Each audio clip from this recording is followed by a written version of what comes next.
नमस्कार, मैं जागो और जगाओ से मणि कुमार। आज का विषय है दीपोदान की आड़ में दिवाली मनाते अम्बेडकरवादी बुद्धिजीवी। पिछले कुछ वर्षों से दिवाली के अवसर पर दीपोदान उत्सव को लेकर खूब शोर मचाया जा रहा है कि यह त्यौहार बौद्ध धर्म से संबंध रखता है। तथाकथित चंद बौद्धों का मानना है कि सम्राट अशोक महान ने 84,000 धम्म स्कंदों की स्थापना करके कार्तिक अमावस्या के दिन इसका उद्घाटन करके उत्सव मनाया और इस दिन दीपक जलाए। इस बारे में इन विद्वानों से चर्चा हुई तो उन्होंने दावा किया है कि इतिहास कोई लड्डू नहीं है जिसे उठाकर मुंह में डाला जाए। इतिहास बिखरे हुए छोटे छोटे बूंदियों की तरह है जिसे मिलाकर लड्डू बनाया जाता है, और जब लड्डू पूरा नहीं होता तो विद्वान अपने हिसाब से पूरा करने की कोशिश करता है। इस प्रकार के जवाब इन लोगों ने दिए। उन्होंने अनेक धर्म ग्रंथों के उदाहरण देकर बरगलाने की कोशिश की है। दीपदान की आड़ में बहुजन समाज में खुद को बुद्धिजीवी माने बैठे लोगों ने दिवाली मनाने का है प्रपंच रचा है। अलग अलग क्षेत्र में शोध कर रहे शोधार्थियों से चर्चा हुई तो उन्होंने बताया कि बुद्धिज्म में दीपदान उत्सव के नाम पर कोई भी संदर्भ नहीं है। विद्वान भिक्षु चंदिमा जी ने बताया कि मैंने बुद्ध धर्म के सभी धर्म ग्रंथ पढ़े हैं, त्रिपिटक पढ़े हैं, उनमें कहीं पर भी सम्राट अशोक द्वारा इस दिन दीपक जलाने का कोई भी संदर्भ नहीं मिला। बनते डॉक्टर करुणाशील राहुल जी ने बताया कि बुद्ध धम्म में कहीं पर भी दीपदान का कोई जिक्र नहीं है, तो हम अब मिलावट नहीं होने देंगे।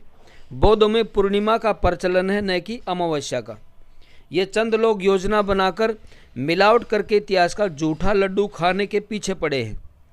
शोधार्थियों में डॉक्टर विकास सिंह ने सारे ग्रंथ खंगाले, लेकिन तथागत बुद्ध के आगमन और सम्राट अशोक द्वारा स्थापित 84,000 स्तूपों के उद्घाटन पर दीप जलाएं, ऐसा कहीं पर भी कोई संदर्भ नहीं है। सोशल मीडिया के माध्यम से लोगों ने दीपदान पर खूब लोगों को बधाइयाँ दी। इन लोगों से खूब बहस हुई कि अगर आप लोगों के पास दीपक जलाने से संबंधित कोई संदर्भ है तो उसका पेज नंबर हमारे पास भेजें ताकि हम इस बात को क्लियर कर सकें। इन्होंने दीपवंश और महावंश का नाम लिया कि इनके अंदर इसमें संदर्भ है। डॉक्टर परमानंद मुंबई से हैं, उनके पास दीपवंश और महावंश है जो श्रीलंका द्वारा प्रकाशित है।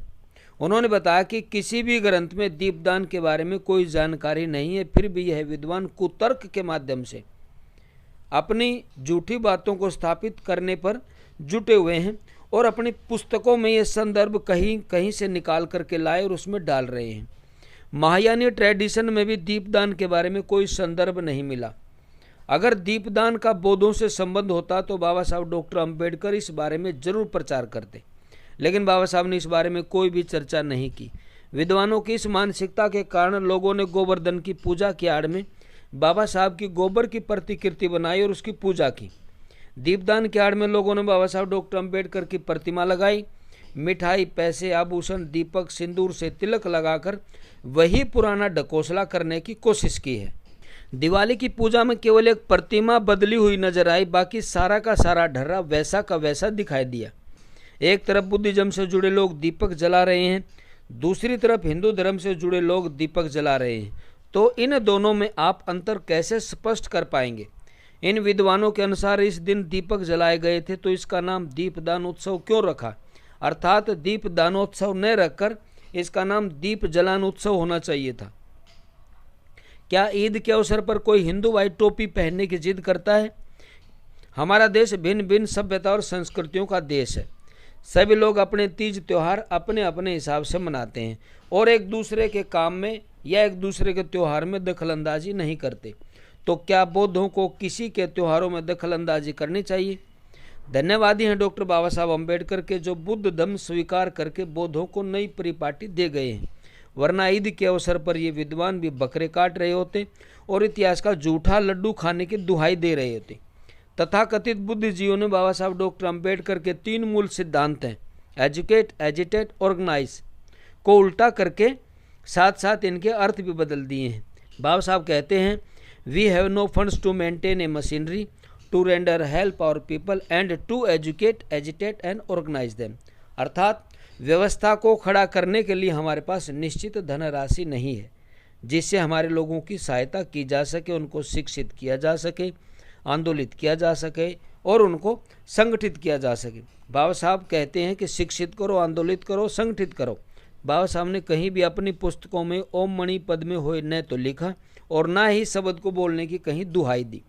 फिर भी इन विद्वानों ने कुछ पुस्तकों में छापकर बाबा साहब के मुंह से यह शब्द कहलवा दिए, तो इनकी विद्वता पर कैसे भरोसा किया जा सकता है। दिवाली के अवसर पर तमाम अम्बेडकरवादी अपने परिचितों को दीपदान उत्सव की बधाई देकर वाहवाही लूटते, संस्कृति का घालमेल करते दिखाई दिए हैं। ठीक है, तुम्हारा काम दिवाली मनाए बिना नहीं चल सकता, तो आप शौक से मनाइए, आप लोग आज़ाद हैं, लेकिन इस संस्कृति में मिलावट तो मत करो। हमें इतिहास को पढ़ते हुए फूंक फूंक कर कदम रखना होगा।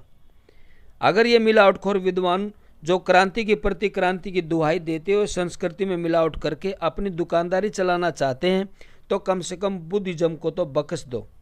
अब समाज के जिम्मेदार लोगों को ध्यान रखना होगा और सोच समझकर इतिहास पढ़ना होगा तथा मिलावटखोर विद्वानों की विद्वता से समाज को बचाना होगा, ताकि बुद्धिज्म की सभ्यता और संस्कृति को बचाया जा सके, ताकि शुद्धता बनी रहे। स्पेशल डेस्क, जागो और जगाओ।